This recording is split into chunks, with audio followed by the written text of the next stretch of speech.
Bonjour à toutes, bonjour à tous, bienvenue sur 8 Mont-Blanc pour un nouveau journal. Au sommaire de ce mercredi 7 août 2024. Les premières parcelles des jardins familiaux ont été mises à disposition des habitants par la mairie d'Évian-les-Bains ce mardi. Une initiative bien accueillie par les habitants qui félicite la démarche environnementale, nous le verrons. Puis nous prendrons la direction du Chablais près de Montrion pour découvrir le village des Chèvres. Un alpage touristique qui a fait sa renommée grâce à ses représentants caprins. Les explications dans un instant. Si pour l'heure rien ne pousse dans ces potagers, les premières graines ne devraient pas tarder à être plantées. Car ce mardi, la mairie d'Évian a attribué ses premières parcelles des jardins familiaux à ses habitants. Au total, il y en aura 17 dans ce quartier et certains d'entre eux ont déjà une idée bien précise de ce qu'ils vont semer. On va mettre des tomates, des fleurs, des radis, beaucoup de choses. Primo, haricots verts, courgettes, les choses poireaux. Si on peut mettre un peu de pommes de terre, carottes, les légumes usuels qu'on se sert quand même le plus possible, des courges pour l'hiver, quoi.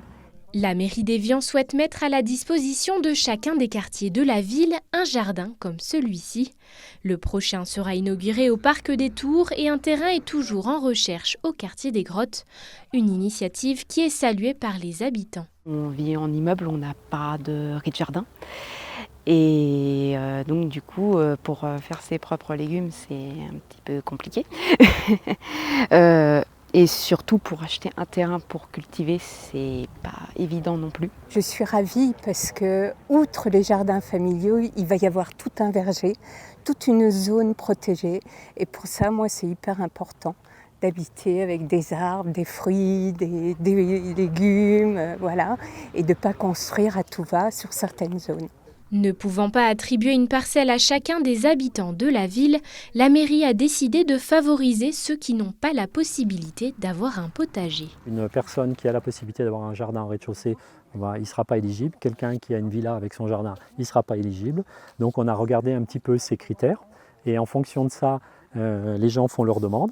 Donc il y a un règlement qui stipule justement de faire un potager de façon respectueuse, sans utilisation de pesticides, de produits chimiques, aussi bien dans les engrais que dans les traitements, et qui s'engagent et tout. Ensuite, ces candidats, on les propose dans le cadre de la commission cadre de vie, et puis s'ils répondent à tous les critères, donc ils sont attribués. Pour bénéficier de ces 30 mètres carrés de parcelles, les habitants contribuent à hauteur de 3 € le mètre carré par an et ont donc accès 24 heures sur 24 et 7 jours sur 7 à leur jardin. À Évian justement, la localité enregistre actuellement une baisse de 2,2% du taux d'occupation en juillet. Une tendance semblable aux autres destinations des Alpes du Nord. Mais malgré ce début d'été en légère baisse, le mois d'août pourrait bien renverser la vapeur avec de très bons chiffres, comme nous l'explique Frédéric Alléon. Elle répond aux questions de Kezia Poudou. L'été a commencé doucement, le mois de juillet avec une météo très incertaine a freiné pas mal de visiteurs sur la région, mais bon, c'est une tendance qui a été globale, qui a été nationale. On a perdu quelques points au niveau des hébergements, mais Évian s'en est quand même bien tiré parce qu'on a commencé le mois de juillet avec 2 gros événements internationaux, les rencontres musicales et le Amundi Évian Championship. Donc on a eu quand même beaucoup de passages sur la première quinzaine de juillet. Et puis là, depuis que le mois d'août est arrivé, le soleil et la chaleur, nous avons beaucoup de visiteurs. Le mois d'août s'annonce très bien, ainsi que le mois de septembre. Les chiffres sont très bons et on aura peut-être même une saison encore meilleure que l'an passé. Tout le monde a souffert cette année des élections qui ont été un peu improvisées en dernière minute, souffert des Jeux Olympiques. Les personnes ne savaient pas trop si elles allaient bouger sur cette période-là. Donc on a quand même une année, on va dire, extraordinaire sur le fait qu'il y a eu des conjonctures qu'on n'avait jamais connues auparavant et puis vraiment une météo incroyable pour un mois de juin et un mois de juillet. Donc voilà, mais le soleil est là, les visiteurs sont là, donc nous sommes très optimistes pour la suite de notre saison. Elles sont ici, chez elles. Chaque été, les chèvres du GAEC du Mont d'Évian sont les stars du petit village des Lins d'Arrée, où elles viennent passer la saison d'alpage en liberté. Une tradition perpétuée depuis les années 30, pour le plus grand bonheur des nombreux curieux venus leur rendre visite. J'aime bien quand elles nous touchent, ça chatouille un peu. Je trouve ça super, il y a plein de chèvres, tu peux leur donner à manger. Et en plus, elles sont pas agressives, elles sont sympas. C'est des paysans un petit peu, puis c'est marrant de voir des chèvres un peu partout là et c'est original. De voir toutes ces chèvres en liberté qui mangent les cacahuètes qui sont adorables, c'est fantastique. Je trouve que c'est très drôle. C'est aussi bien de pouvoir les caresser et de pouvoir acheter des choses pour les nourrir. Mais ouais, c'est très drôle et je suis surpris, ça me plaît. Au total, une quarantaine de chèvres arpentent les ruelles et elles ne sont pas farouches pour dessous. Certaines prennent la pause, d'autres profitent des caresses et d'autres encore réclament leur récompense gourmande, des croquettes de luzerne. Une animation et un spectacle plutôt insolites qui profitent aussi aux commerçants du village. On est quand même un petit peu excentré. Donc certes, on est sur un circuit, sur un col, mais s'il n'y avait pas cet attrait-là, les gens ne s'arrêteraient pas forcément. Et puis ça dynamise le secteur pour l'été. Cette année, les touristes peuvent aussi savourer une expérience sans le bruit des voitures. La mairie de Montriond a en effet décidé de piétoniser entièrement le village. Depuis de nombreuses années, le village des Lindarets est victime de son succès. Et on a vraiment un gros problème de cohabitation justement entre les voitures, les chèvres et les touristes qui venaient dans ce village. Donc en fait, l'idée de la municipalité a été de rendre ce village piéton en ouvrant le télécabine et en utilisant le parking pour les skieurs sur le bas du village, afin que les voitures se garent sur le bas. Les gens montent en télécabine et puis justement profiter de ce village qui soit piéton et justement que ce soit qualitatif pour les gens et de redécouvrir tout ça. Avec cette démarche, la municipalité espère réussir à doper la fréquentation touristique dans le village.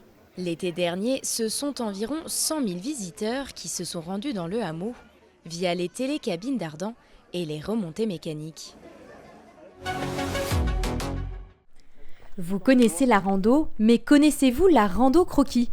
Sur les hauteurs du Grand Bornand, au col des Ânes, ces amoureux de la nature esquissent le massif des Aravis et Brigitte n'est pas à son premier coup de crayon. Vous allez faire la mise en couleur maintenant ? Oui. Facile ou étape difficile ?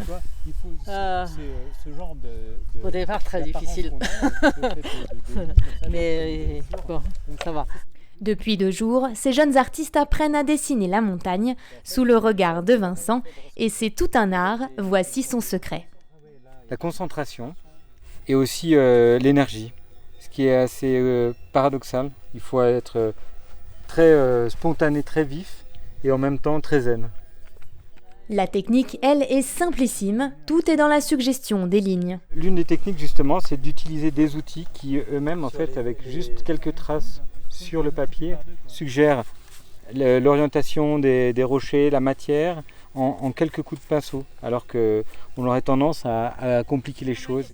L'illustrateur est féru de barrières rocheuses, une aubaine pour ses randonneurs, ravis de pouvoir prendre ces petites pauses artistiques. Et on partage tous ensemble, on peint tous ensemble, parce que sinon, si on part en randonnée avec des gens qui font que marcher, quand on s'arrête pour peindre, c'est plutôt compliqué. Mais surtout, il profite de l'expérience de Vincent, tant au niveau du tracé que des couleurs.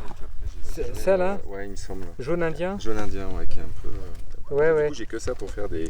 Et là, c'est pareil. Ça alors après, ce que tu peux faire, c'est plutôt avoir un vert. Hein. Même s'il est pas top, quelquefois, tu peux peut-être avoir un truc pas mal avec ce jaune indien. Mais la montagne, c'est vrai que c'est compliqué parce que j'essaie d'être trop précis, de faire beaucoup de choses, de faire rentrer beaucoup de choses. Et justement, ce qui est intéressant avec Vincent, c'est qu'il a une manière de simplifier la façon dont il dessine la montagne que je trouve super intéressante. Pour l'année prochaine, Carnet d'Alpage étendra ses randonnées à d'autres massifs afin d'immortaliser d'autres géants de pierre. Et nous arrivons au terme de ce journal de la rédaction. Tout de suite, vous avez rendez-vous avec Thierry Paulme pour le point météo. Et en ce qui concerne le retour des news sur notre antenne, il vous faudra patienter jusqu'à demain, jeudi, pour un nouveau journal tout en images. D'ici là, je vous souhaite une agréable fin de journée avec nos programmes. À bientôt.